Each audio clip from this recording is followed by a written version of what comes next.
I think that's the blue-winged teal. It is. Got the blue-winged teal. Hello and welcome to yet another episode of The Dirty Birder. My name is Joe Glass and I am a birder and bird photographer based in Pennsylvania. And today we are going over my second year of doing waterfowl photography and some of the techniques and strategies I used therein.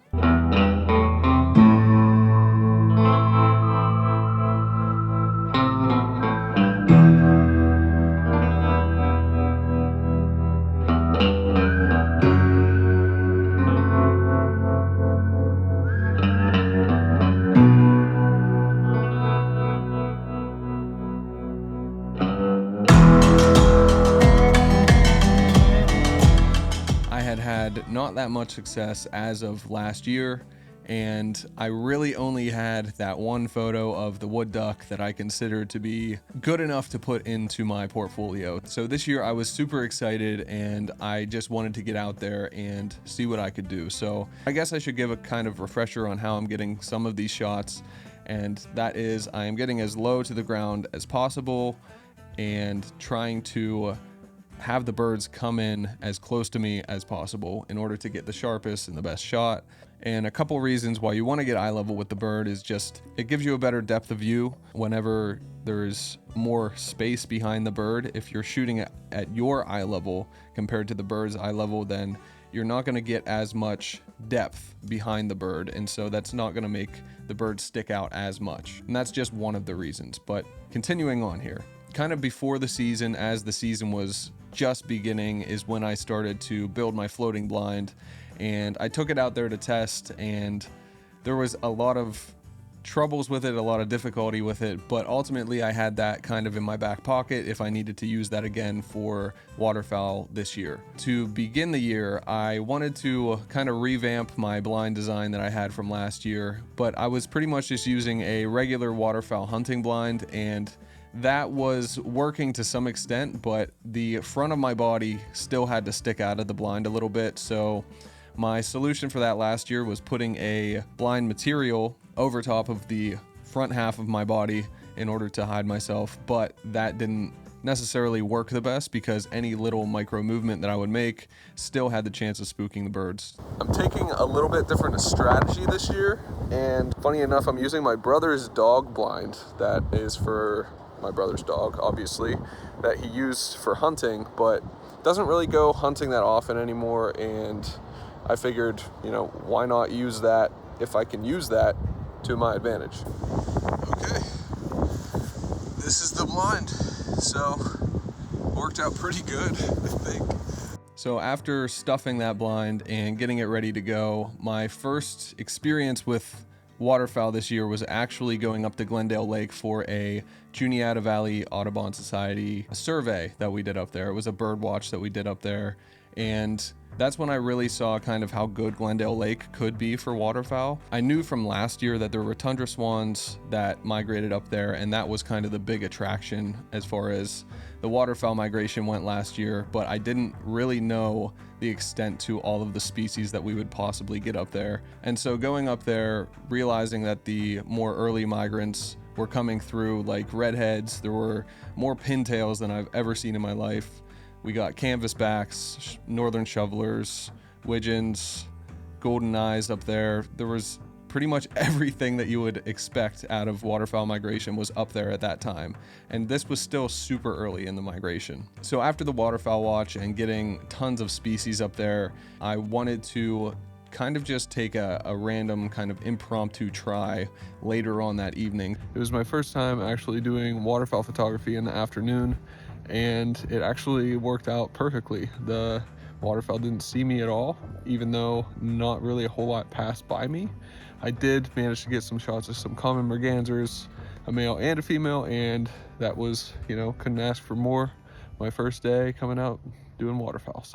So from there, I went and I scouted, and I scouted, and I scouted, and probably 15 miles worth of scouting. After that, I had finally found my position that I was going to be at in the mornings, and that ended up being about 3/4 of a mile away from the road. So pretty far hike to do with my two blinds in the dark in the mornings, but it ultimately ended up panning out somewhat.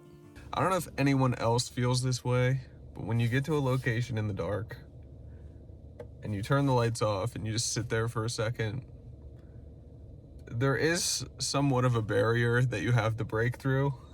Just getting out of the car, out of the comfort itself.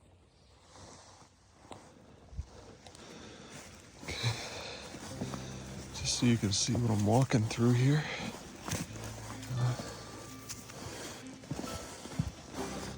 It's not too bad right here, but on up it gets a little worse.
So after a couple days of setting up my ground blind at Glendale Lake, I got word that there was a northern shoveler at a local college campus that I figured would be worth checking out, just because at that campus the pond actually was half frozen over, so the shoveler didn't have very far to go, and I wasn't intending on spooking it out of there by any means, but I figured I could go and get some pretty cool shots that I wouldn't normally be able to get, just because of the different lighting conditions of it being on a campus and having some artificial light having reflections off of the pond a little bit. So was able to get these really cool shots of the shoveler. I wish I could have maybe timed it up a little bit better, but super happy with how the reflections look and with how the blue light of these shots ended up turning out. So after not having the most success at Glendale Lake, I decided to change things up and go back to where I got the wood duck shots at last year, and it turned out to be a completely different environment this year just because of how much rain we got.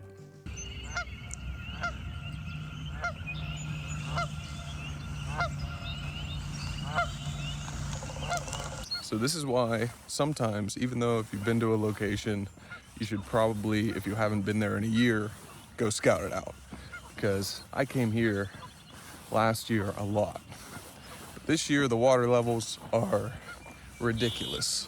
And so the reason I came here today was for a green-winged teal, which ended up not showing up, which is okay. But let me just show you the place that I usually set up. So I will typically set up around right there in the water. So this is all flooded where it wasn't at all. Place I got the shots of the magnolia warbler were actually right here. And you could tell from that video that this was all dry land, and now it is not. But had some pretty intense fog this morning, which didn't do well for photos, just because nothing got close enough to get out of the fog. But still a nice day. So I was having a lot of issues at this location. No matter where I would set up in the ground blind, there was always going to be this, foliage sticking up in the water in front of me, which I had to shoot through, which was extremely frustrating. All right, so not really much going on today. The clouds are fucking awesome though. But yeah, not really much going on today. Got some tundra swans pass by me, but not very close. And I think I just ended up setting up in a kind of a wrong spot. But this is a tough place because it's a really day-to-day place. Because yesterday there were green-winged teal, there were American coots, there were, I think, ringneck ducks, hooded mergansers, common mergansers. Like, there was a ton of stuff here yesterday, and today it's just kind of blah. So, but what you're gonna do, issue I ran into here, which I'll turn the camera around and show you. Okay, so as you can kind of see, right at the end of the blind is where it starts getting pretty flooded and can't really get back into there. I wish these guys would just chill out for a second, like please. But, yeah. Oh, there's some wood ducks. Pretty cool to see that. And yeah, didn't really get much today, but gonna try this again tomorrow and hopefully come up with something. So the first day that I tried the water blind here, I ended up being too far out into the middle, and I think I just stuck out too much because nothing was even landing around me. And that's usually a big indication that, you know, something's going on. I think my best bet is probably, oh my, this is deep here. This is actually great because this is a little bit deeper here. If I just, but the sun comes up over there.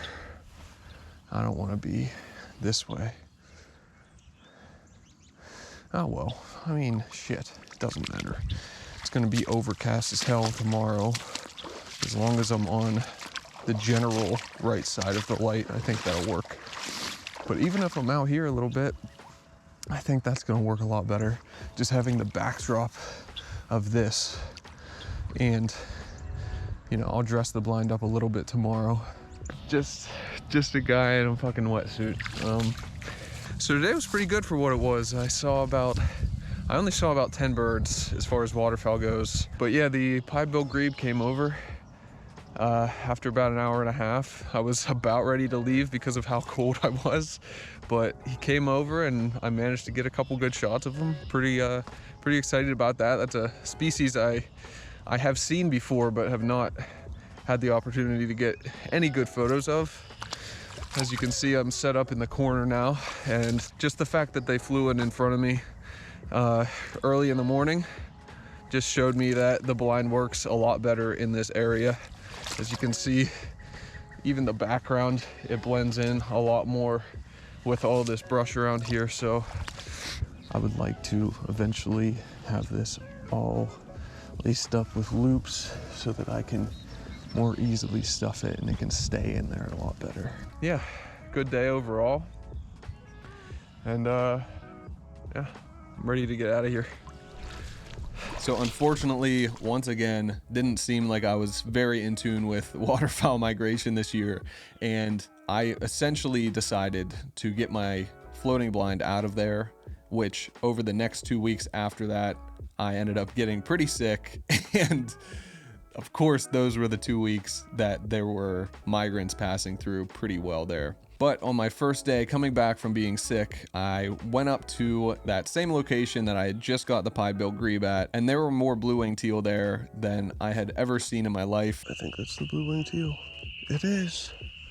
Got the blue-winged teal. Considering all the variables that I was under, and even the bad lighting conditions that I was under at that moment, I'm pretty proud of the way that I was able to get this photo, and yeah, I will just show that for you now. I'm on the wrong side of the light.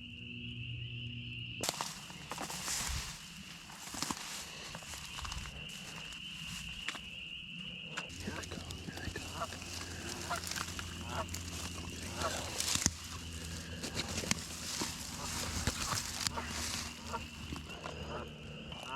I don't feel like I can physically lay here anymore.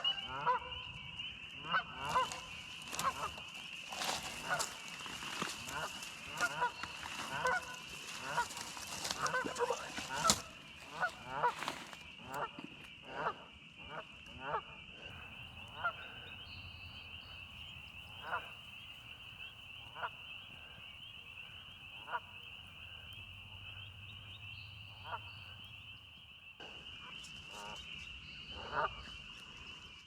My GoPro died.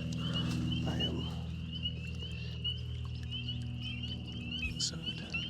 Kind of the theme of this year is that whenever I was completely set up and completely planned out, nothing seemed to work out. But whenever I would go on these little impromptu shoots and just randomly come across these birds, that's when things ended up working out for me. So overall, ending year 2 of waterfowl photography, I don't think I was able to top my photo from last year of the wood duck. So I may have lied about that a little bit. That's because 2 months later, during my trip up to Presque Isle for warbler migration, I actually ran into a group of ruddy ducks up there, and they were not too far from the shoreline. So I was able to crouch down, get my camera as close as I could to the water, and finally get a shot of a male ruddy duck with its plumage, with the blue bill, and it is just... So this photo in my mind does somewhat compete with the wood duck photo. Comment below which one you like better. Did I beat it? Did I not? I think the species alone is what kind of ups the appeal to the ruddy duck photo that I ended up capturing. If there was one thing that I would change about this year and even the equipment that I brought out with me this year, it would be to get a teleconverter of some kind. Either a 1.4 times teleconverter or a 2 times teleconverter.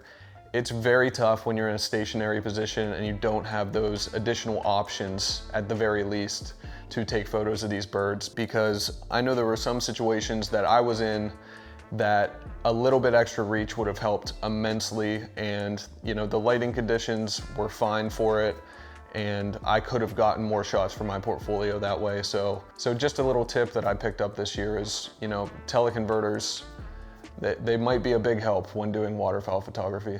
But anyways, thank you for bearing through this episode with me. I know it was a longer one. I hope that you learned something from it and enjoyed something from it, and at the very least, we're left with something out of it. So please don't forget to subscribe and support the channel. And also, I have prints available on my website of some of these photos that you see in the episodes. So if you are interested in any kind of artwork like that, feel free to take a look at the link in the description. But stay tuned for more content. I have lots more warbler migration videos coming soon, and I am super happy and super proud of some of the shots I got during those, so be sure to stick around.